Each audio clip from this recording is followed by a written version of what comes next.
They shared a passionate workplace romance. He was funny. He treated her well. It was all excitement. They were bringing this little bundle of joy into the world. But that joy soon turns to horror. I hear my baby crying in there. When officers actually made entry into the home, her body was discovered. She's on the floor with a bullet wound to the head. The search for the killer brings to light a tangled web of secrets. She was also seeing these other guys at the same time. I told her I don't want dudes over there if my daughter's there. He was a pawn in this entire scheme. This is the most cold-blooded and planned murder I've ever dealt with.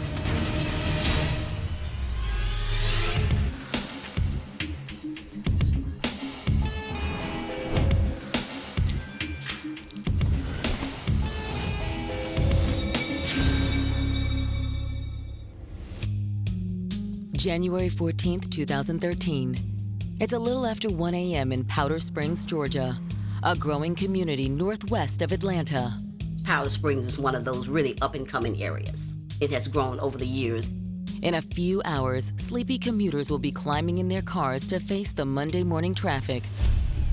But 24-year-old Joshua Gibson is already awake. Cobb County 911. Hey, I'm at my ex-girlfriend's house, and I hear my baby crying in there. He said that because he couldn't get his ex-girlfriend to answer his text or answer phone calls, he became concerned, so he drove over to the house. He's been knocking on the door. He's been texting. She's not coming to the door. Something must be wrong. Danielle! Within minutes, officers from the Powder Springs Police Department arrive on the scene. What's her name? Danielle Marshall.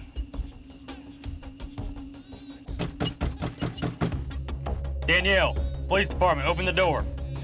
The officers can hear the child crying inside.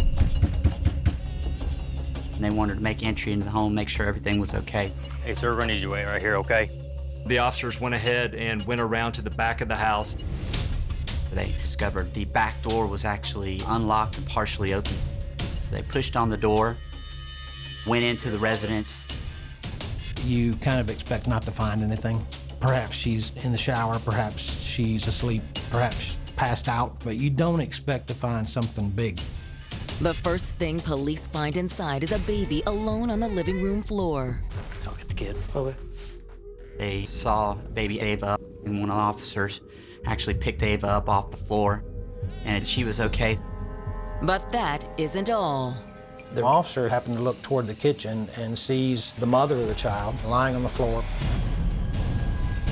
She was laying in a large pool of blood. They checked for a pulse and found none. He started major crimes. Danielle Marshall had a magnetic personality. To be around Danielle was exciting. She was confident in herself. She had a beautiful smile. She could light up a room, and she just loved being in the mix of things. She loved, conversing with people and be the life of the party. Though Danielle loved to be out with her peers, her mother was truly her best friend. We were just like a team. It was like I was her world. God, I can't even tell you how she and I just clicked. She always just wanted to be around me. She just absorbed everything. They were tied at the hip, always hanging out, her and her mom together. After high school, Danielle stuck close to home and took a job at a local thrift store. She loved living with her mother, and she thought she'd stay there until she figured out what was next for her. But as much as she loved her daughter, Danielle's mother knew her baby bird had to leave the nest. I said, you got to do your own thing. You got to figure out where you want to be and where you want to go, And she was like, well, Mom, how come we just can't get a bigger house and I could always live with you? I said, because that's not normal, okay? You gotta live your life, okay? But you can always come back home. In the summer of 2011, the next chapter in Danielle's life began. She worked there for a while, and that's where she met Josh. They both worked there, and they sort of flirted around for a while. Hey, girl. You gonna let me take you out? You gotta ask nicer than that. She told him, you need to take me out and treat me right. And so he came, picked her up one day, and had a flower for her, and she introduced me to him. They went out. They started dating more seriously, getting more intimate, getting more involved. But Danielle and Joshua's passion wasn't all that was growing. My daughter tells me I'm pregnant. And I'm like, what? I know I should have been overjoyed. I was pretty upset. I didn't think she was ready. You know, you turn around, you accept it, and you go on. Though she knew the road ahead would be challenging, 23-year-old Danielle couldn't hide her excitement. When she found out she was pregnant, she was overjoyed. It was all excitement. She was bringing this little bundle of joy into the world. There was only one problem, and her name was Pamela. Joshua and Pamela dated for quite some time, and they had that off and on relationship, maybe about 5 years. And then he meets Danielle, but he never really severed the ties completely from Pamela. Not only was Joshua still seeing his old girlfriend, shortly before Danielle's baby was due, she found out that Pamela was also pregnant with Joshua's child. The moment the girl found out that my daughter, Danielle, was pregnant, she wanted to be pregnant. I guess she wanted to have his baby. They both have children with the same man and very close in time. Soon after giving birth to her daughter, Ava, Danielle decided she'd had enough. She realized that Josh wasn't good for her, so she decided to break it off. However, Danielle didn't completely cut Joshua out of her life, even after he moved in with the mother of his other child, Pamela. They did have this child together. There was gonna be some contact between them. He said, you're in my life forever because we got this baby. Even though Danielle encouraged Joshua to be a part of their daughter's life, she went about making plans for a life all her own. She didn't want to always bank on him being there for her and her baby. She needed to be able to support herself on her own. Once you have a child, everything becomes about that child. Your priorities change, your goals change for the better. She applied for college, and I was happy. And I was like, wow, go ahead, girl. Danielle started taking nursing classes at a local community college. She was trying to get her life together. She said she wanted to be like me, strong and independent, and she just wanted to raise her child, be a nurse, and maybe one day get her own place. Danielle was diligent about saving her money in hopes of one day having a place of her own for her and baby Ava. As for Joshua, Danielle still kept him at arm's length, mostly for the sake of her mother. Danielle's mother did not like Joshua. She, from early on, had issues with the way that Josh treated Danielle. I told my daughter, I said, listen, I don't want him over here when I'm not here. Not that Gloria's stipulation stopped Joshua from seeing his daughter. So he was basically sneaking to the house late at night when Mom would go to work. Danielle wanted her daughter to have a father, so she did what she could for them to have a relationship. But in the early morning hours of January 14th, 2013, Joshua's latest trip to Danielle's is marred by tragedy. He's knocking on the door. He can hear the child crying inside, but he can't get anybody to the door. Danielle! Josh called 911 to request a welfare check at Danielle's residence. Yeah, I've been texting her and calling her for the past maybe 20 minutes, asking if I can, still come over here to, see her or whatever. And she never responded. I just came over. Within a matter of minutes, they show up. Into the property. There they see the baby, the 9-month-old little girl, and then they find Danielle on the kitchen floor. They walked in and saw my daughter there in the kitchen, lying down. Officers check her pulse, but it's too late. You start major crimes in here? She's pronounced dead on the scene. But a closer look at the young mother quickly reveals her untimely death is no accident. Someone had shot her in the head. Based on the blood pooled around Danielle, officers know her killer couldn't have gone far. It hadn't congealed or anything, so it was still fairly fresh. As the hunt for Danielle's killer begins, investigators have no idea what they're in for. Evidence was pointing to all kinds of potential suspects. We followed every lead, every friend we could find. We're just kind of stuck.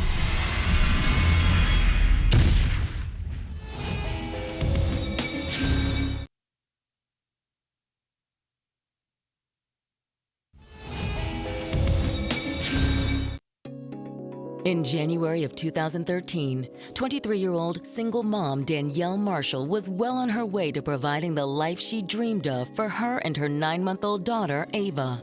She was working while also taking classes to become a nurse. She wanted her daughter to look up to her. She wanted this accomplishment. She wanted to help people. I couldn't have been more proud. And though Danielle and her child's father, 24-year-old Joshua Gibson, were by no means an item, the former lovers seemed to bond over the love of baby Ava. He still came around from time to time to see his daughter, and Danielle too. They weren't the typical family, but they were trying to co-parent for the sake of their daughter.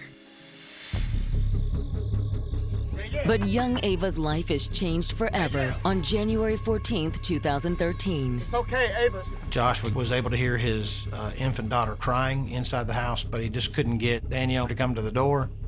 Police performed a welfare check and discovered Danielle had been murdered. She had a very close gunshot wound to the left side of her head. The police don't find a gun in her hands or anywhere near her body, so it doesn't appear to be a suicide. Other signs tell officers that Danielle's killer could still be close by. It looked like this was a fairly fresh shooting. There wasn't a lot of dried blood. She was still bleeding pretty heavily from the head. Do you know what time the ex-boyfriend got here? You think you might have seen something? As officers remove Ava from the crime scene, they meet a panicked Joshua outside the house. Hey, Ava all right? She's okay to stay Where's out here. Danielle? Josh was concerned. He tried to enter the house, but he didn't get into eye shot of where the body was. Having him come in behind them would be a big compromise to the crime scene, so it was necessary for them to go ahead and detain him.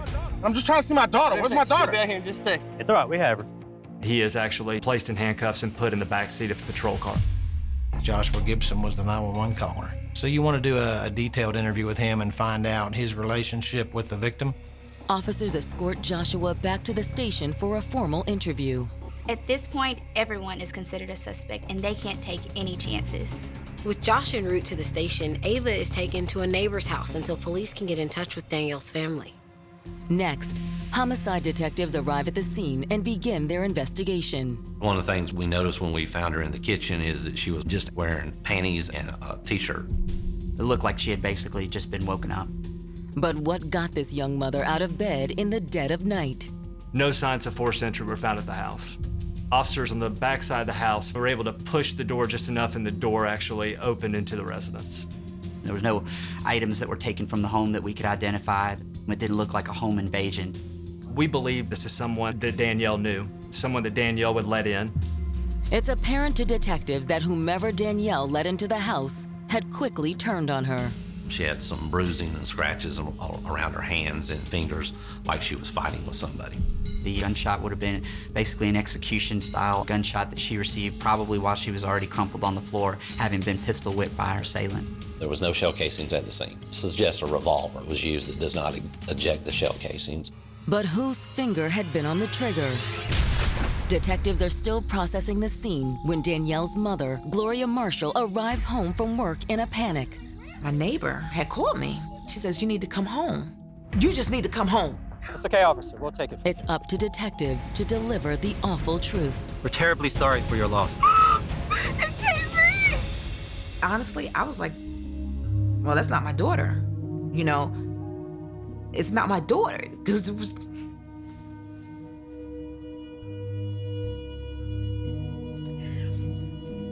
There's no way that I, in my mind, would process that could be her.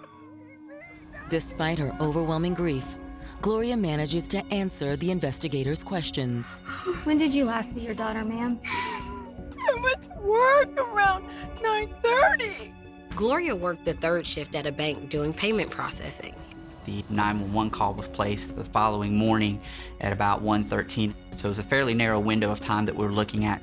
Is she currently seeing anyone? When your daughter's 23, you don't know a lot of her life. You know some things what she wants you to know, but you don't know everything. I was thinking maybe she held something back from me. What about Joshua? He was her ex-boyfriend, right? Do they get along? She did explain a lot of the background issues between Josh and Danielle and also his other girlfriend. Pamela was very jealous. Every time he went over to see Danielle, she just did not like that. So she's always blowing up his phone, constantly. So now detectives are wondering if maybe she'd done more than just blow up Joshua's phone. With Pamela now on their radar, investigators decide to divide and conquer.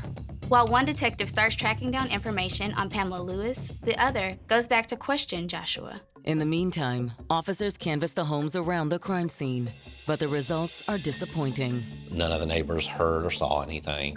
Nobody heard any gunshots. Nobody heard or witnessed any vehicles coming or going. Nobody saw anybody specific or heard anything that would lead us on our investigation anywhere. Their canvass complete, it's almost dawn when Joshua sits down to give his statement. His statement to police was rather consistent with the 911 call. He explained that he was supposed to come over and see Danielle and the baby that night. Usually at 9:30, her mom leaves for work, and that's the only time I get to see my daughter. But according to Joshua, tonight there'd been a last-minute change in plans. He explained that at about 9:30 approximately, he had sent text messages back and forth with Danielle, explaining that he was just really tired from work that day and he just wasn't going to be able to make it over there that night. He said that he woke up around midnight or so, got up, smoked a cigarette, decided, nah, I've got a little rest. I'm gonna go over and see my child. So I text her like 3 or 4 times. Hey, are you still up or something like that? Do you still want me to come over there? Or I want to see Ava, stuff like that. He tried to call her. She didn't answer the phone. I'm like, okay, either she's mad at me from before, telling her no, or she's having some other company. Joshua says that he's concerned. He goes up and tells his girlfriend, hey, is it okay if I go over? I'm gonna go check on my child and see what's going on. What'd your girlfriend say about you going over there? I told her I was going. She said, all right. She don't care. We've had our issues with that. So she didn't like it, but she understood this was the only time he could see the child. She didn't like it, I'm assuming, because she thought you may be cheating with her, or... Yeah, she had her suspicions. Suspicions that appeared to be well-founded. Were you having sexual relations with her?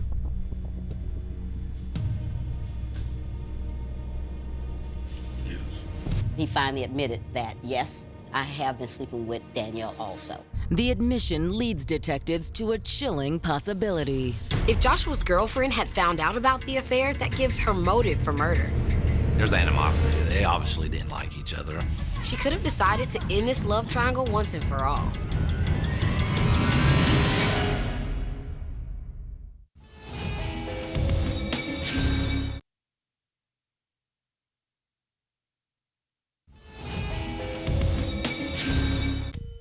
Detectives investigating the murder of Danielle Marshall have just learned an intriguing piece of information from her ex-boyfriend, Joshua Gibson. Josh admitted that he and Danielle still had sex, and they still had a relationship that's still going on. With nothing to hold him on, detectives let Joshua go and doubled down on their investigation of his live-in girlfriend, Pamela Lewis. The other girlfriend, she's a suspect off the bat. You're gonna have to make sure you can rule her out. Anything on Pamela yet? I think you're going to want to take a look at this. Danielle and Josh's current girlfriend did have a little bit of a history with each other. They had arguments, they had verbal confrontations. There was criminal records on Pamela and Danielle where they each had called the police.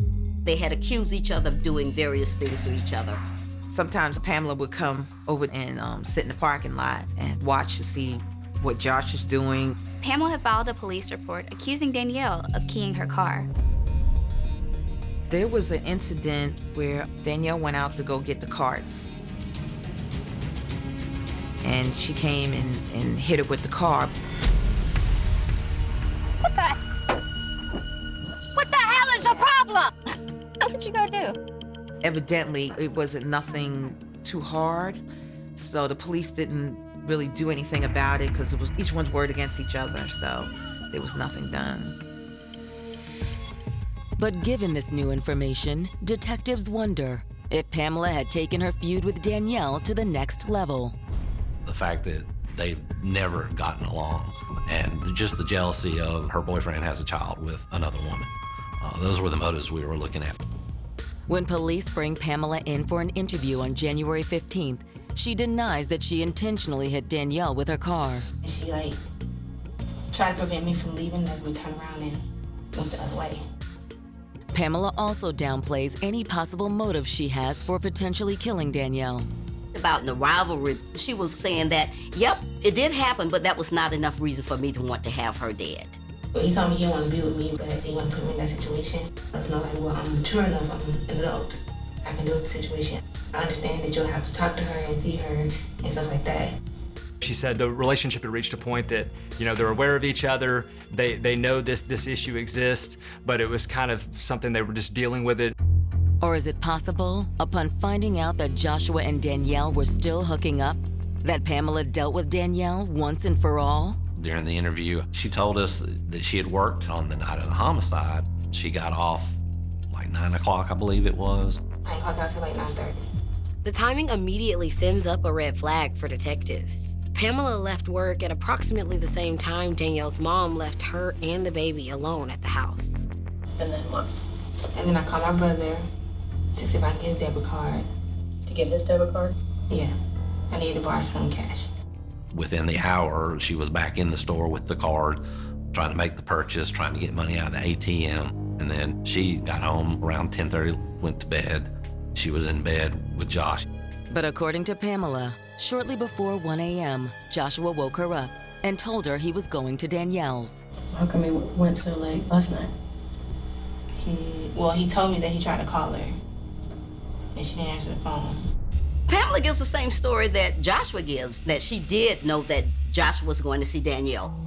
But detectives wonder, did Pamela know what Joshua would find when he got to Danielle's? Police asked Pamela, does she have a gun? She said, no, I don't have a gun. What about your brother? He just got a gun. It was like a few months ago. After questioning Pamela, detectives follow up with her brother. Her brother confirmed that she had actually stopped by his house after she left work that night. He also confirms that he has a gun. Okay, what kind of gun is it? 9mm, I want to say. 9mm. Yeah, it's in the house, I think. You think? After the interview, Pamela's brother hands the gun over to the police. Although police suspect that the murder weapon is a revolver and the brother's gun is an automatic. We sent it to the crime lab just to make sure, because they could pick their shell casings up, which is not likely. Not many people do that. But after the search of the scene, no shell casings were found. Needing more concrete evidence that Pamela wasn't involved in Danielle's murder, detectives decide to pull her phone records. We wanted to see who she was talking to see if anything jumped off the page to us. But what detectives find appears to exonerate Pamela. We learned very quickly that she had been in a texting conversation with a friend of hers. Cell towers confirmed that she was there at her home. With Joshua's girlfriend apparently a dead end, detectives decide to take a closer look at Danielle. We're looking for someone that Danielle knows. If there's anything that looks suspicious, any problems with anybody. We were able to find a lot of Danielle's friends using social media. It showed us who she was connected with. It also reveals what kind of information this single mom was sharing online. She was sending some racy pictures and whatnot, mainly to Josh, but occasionally to other people. Danielle was going to a website where she could be able to meet men. She was young, and it's hard to date when you've got a baby, so online dating was the best way for her to meet people. Could this young mother have met the wrong man online? It's easy to create a fake persona online. Maybe Danielle thought she was meeting a nice guy who turned out to be her killer. Detectives discovered she was actually seeing a few men from these sites. And any one of them could be a suspect. They had so many pieces now that were going on, so many different people. Who could have really murdered Danielle?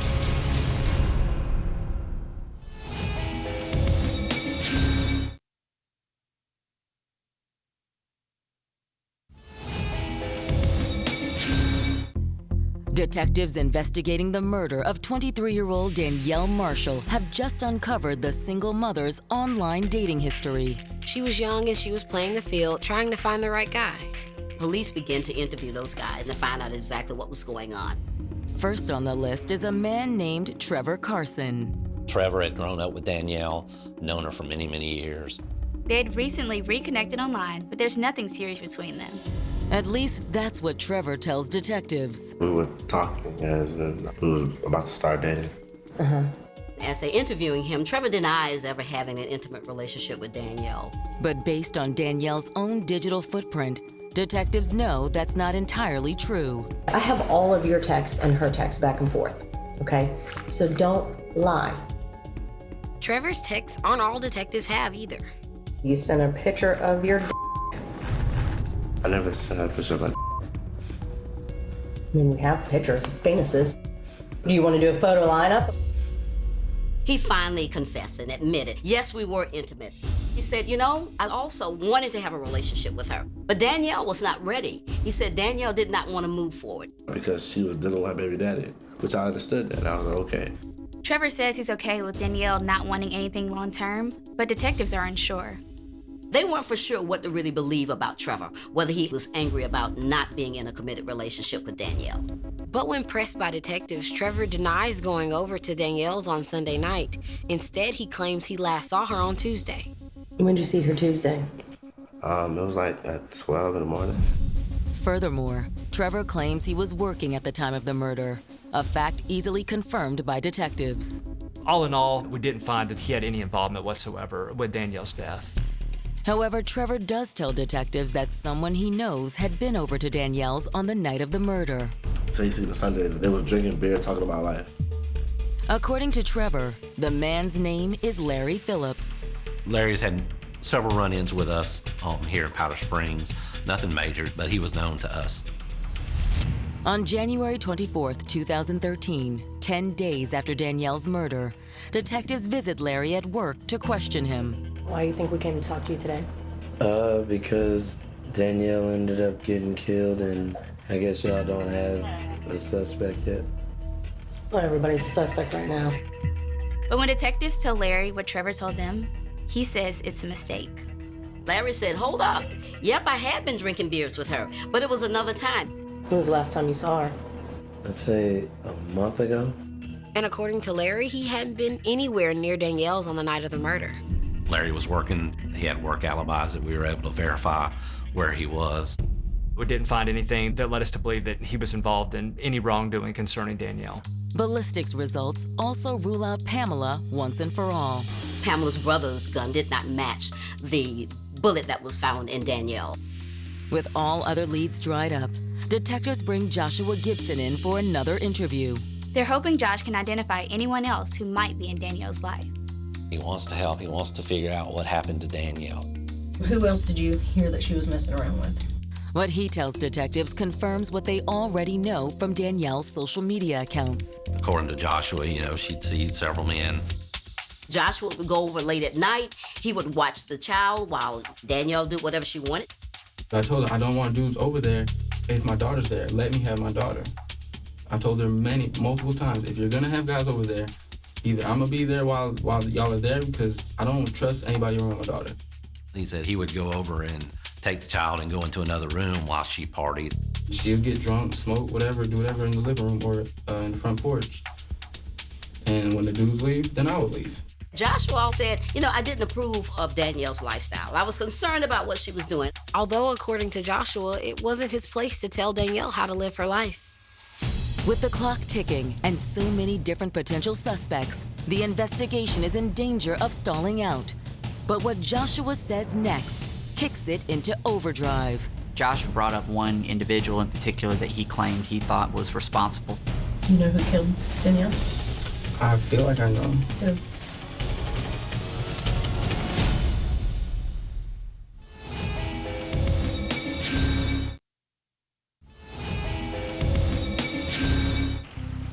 February 4th, 2013. It's been 3 weeks since the beautiful single mom, Danielle Marshall, was brutally murdered in her own home, and detectives still don't have a suspect in custody. I just couldn't think of who would do this. I really couldn't. But Danielle's ex-boyfriend, Joshua Gibson, believes he knows someone who might have wanted to hurt Danielle. Brought in for a second interview, Joshua tells detectives that he suspects that one of the men Danielle was seeing had something to do with her death.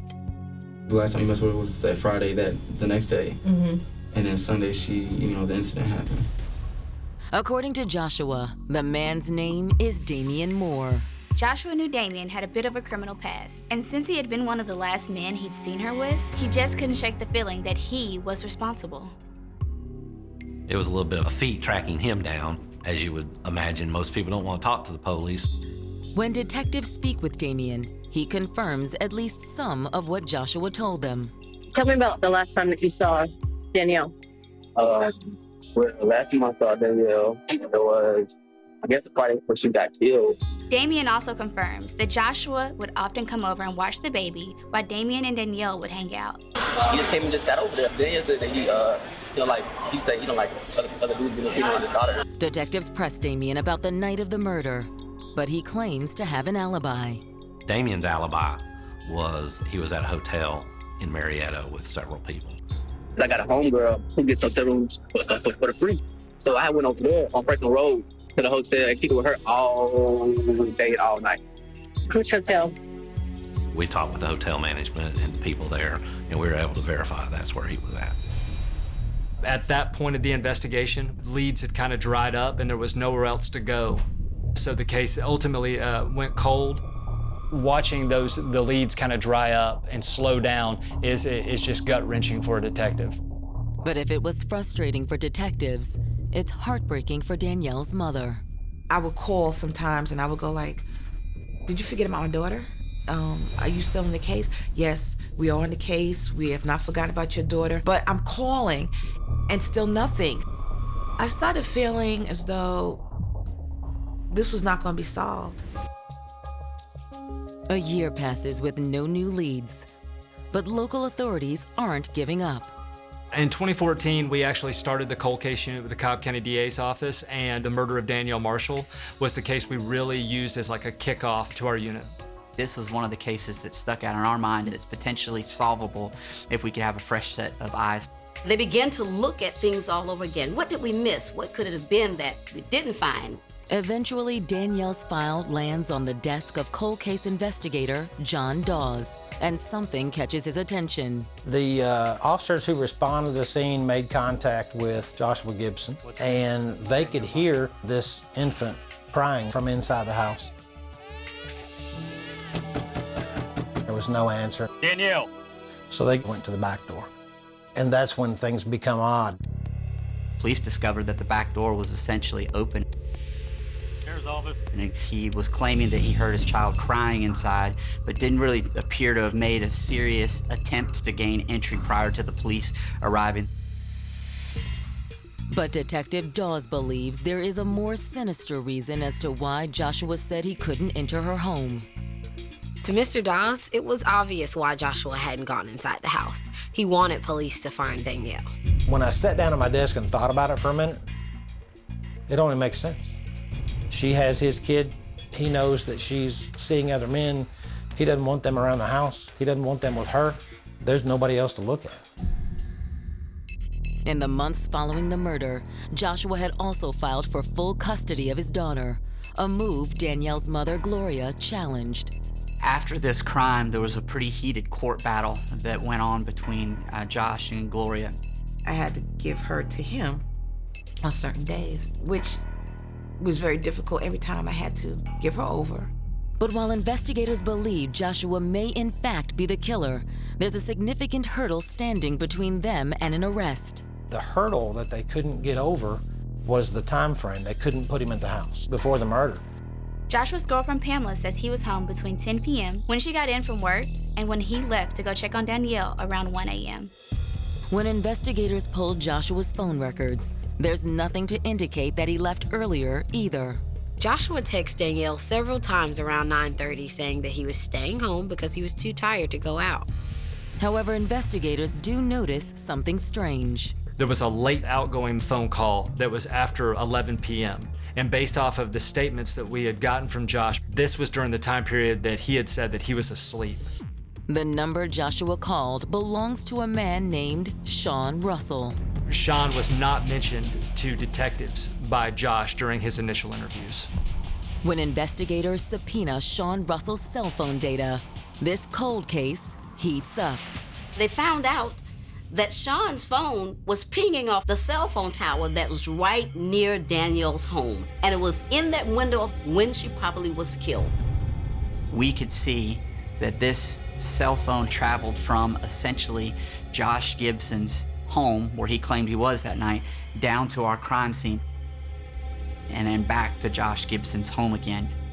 There's no way this is a coincidence. On March 11, 2014, more than a year after the murder, detectives believe they are onto something when they confront Sean Russell at his workplace. We weren't really certain whether he was somebody that was involved in the actual murder itself or whether he played a different role. Do you know Josh Gibson? Yeah, sure. Sean and Josh have been friends for years. They grew up together, went to school together. You know Danielle Marshall? I might have met her once, maybe. You at her house the night that she died?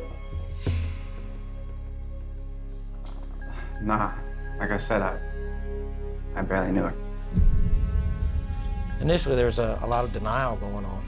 That is, until detectives show Sean a map that details his movements on the night of the murder. Would you take a look at this? Your phone is there. You're there on this crime scene, and we know the time period she died, and you're there right in the middle of it. And that's when the truth came out. He finally broke down and told us that, yeah, he had been in the house that night. But Sean hadn't been alone. I think initially he wanted to protect his friend, but he wasn't about to go down for something he didn't do. He admitted that Josh was over there at Danielle's house that night. He set up this elaborate scheme to throw police off the trail. There was ample time for him to shoot her and nobody to notice. It was shocking. How did he get away with this for so long?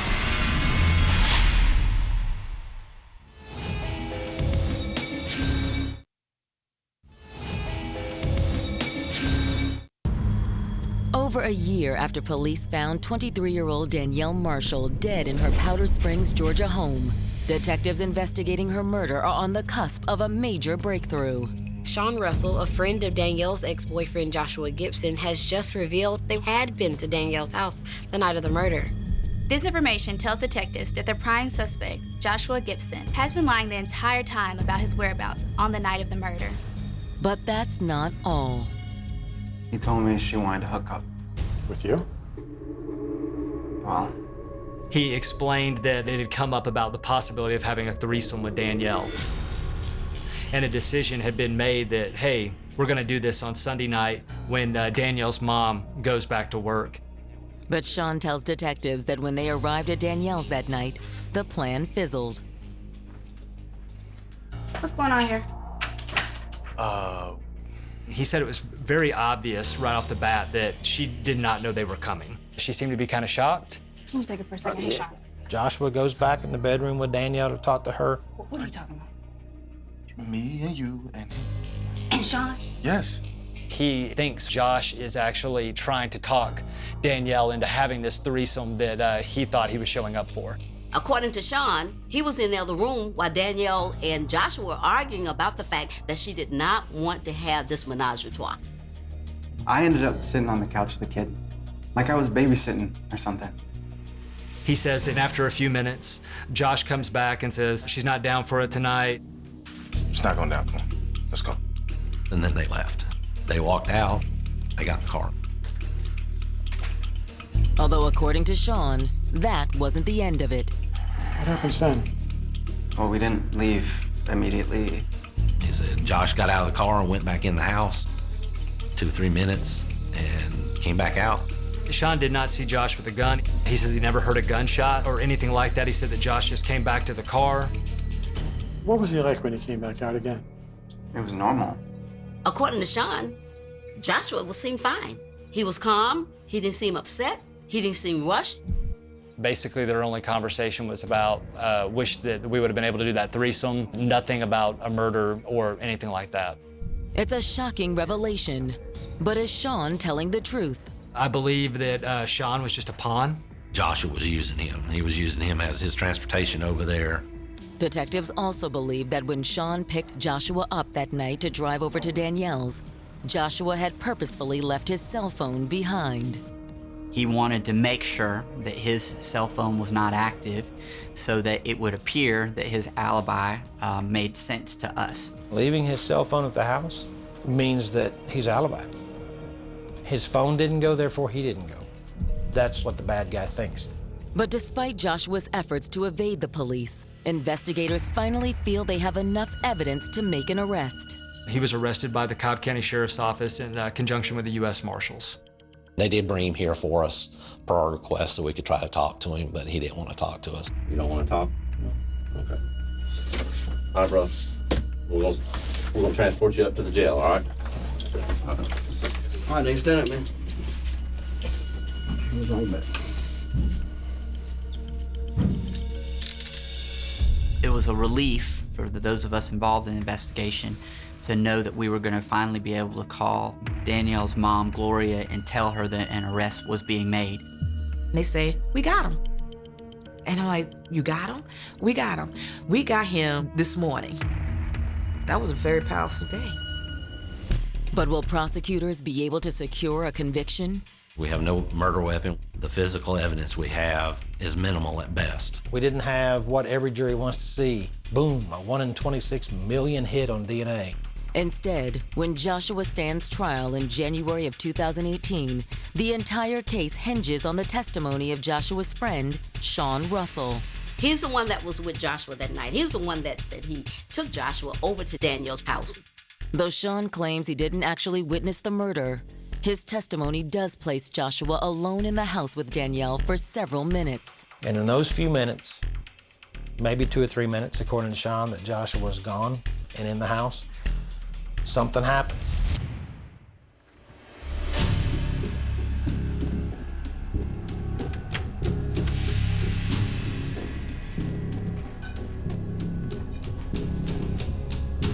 I thought you were gone. Yeah, it's something I gotta do first.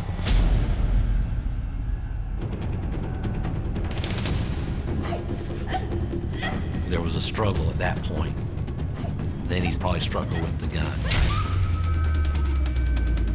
Once Danielle was down, prosecutors contend that Joshua pulled the trigger. He's just a cold killer. He flat killed her and had no remorse about it. He walks out like nothing happened. And that baby he was so worried about at 1:15 in the morning, he left in there with her dead mama, crawling around crying for 2 or 3 hours. According to the prosecution, leaving Ava behind was all part of Joshua's plan. We believe that he went to his apartment. Thereafter, he sends these kind of fake text messages to Danielle, who's already dead, saying that he wanted to change his mind and come over and wondering why she wasn't answering the phone. Then he wakes Pamela, tells her he's worried about Danielle, and drives over to her house where he dials 911. This was a very calculated and well thought out scenario that was all geared towards having a big reveal, a big show for the police. The motive that I saw for Joshua Gibson is that he doesn't have the control over Danielle Marshall that he wants. I don't know if it's a love thing. I don't know if it's to keep her from somebody else, but he wanted to have control of Danielle Marshall and her life. Will the prosecution's case be enough to convince the jury? They found him guilty. It was a good day that day. Vengeance is mine, said the Lord, and Josh was getting his. The judge sentences Joshua to life in prison. The judge looked at this case and deemed it to be one of the most egregious ones that she'd seen, and she didn't hesitate in imposing that sentence.